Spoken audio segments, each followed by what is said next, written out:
আজ আমি তোমাদের সঙ্গে শেয়ার করব দই পার্সের রেসিপি। তো চলো রেসিপিটা শুরু করি। প্রথমে আমি পার্সে মাছগুলোকে ভালো করে কেটে ধুয়ে বেছে নিয়েছি। এরপর এর মধ্যে নুন, হলুদ ও কিছুটা পরিমাণ সর্ষের তেল দিয়ে হাত দিয়ে বেশ সুন্দর করে মেখে নেব।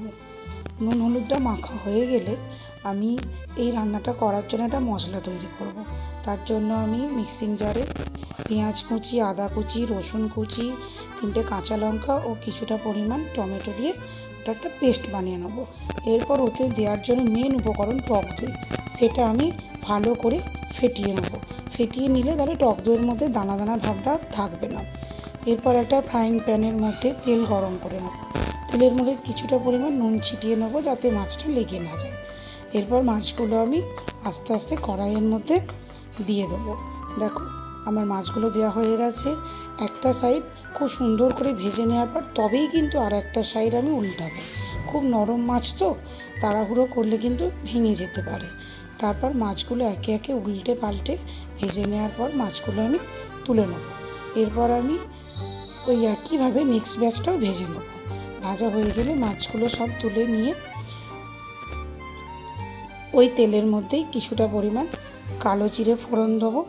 দিয়ে কিছুটা কাঁচা লঙ্কা আমি কুচি করে নিয়েছি, নিয়ে নেড়ে চেড়ে দিয়ে দেবো সেই যে মশলাটা পিউরি করে রেখেছিলাম সেটা। মশলাটা দিয়ে ভালো করে বেশ কষিয়ে নেব। কষানো হয়ে গেলে ওর মধ্যে দিয়ে দেবো কিছুটা পরিমাণ নুন, কিছুটা পরিমাণ লঙ্কার গুঁড়ো ও কিছুটা পরিমাণ হলুদ গুঁড়ো দিয়ে আবারও ভালো করে কষিয়ে নেব।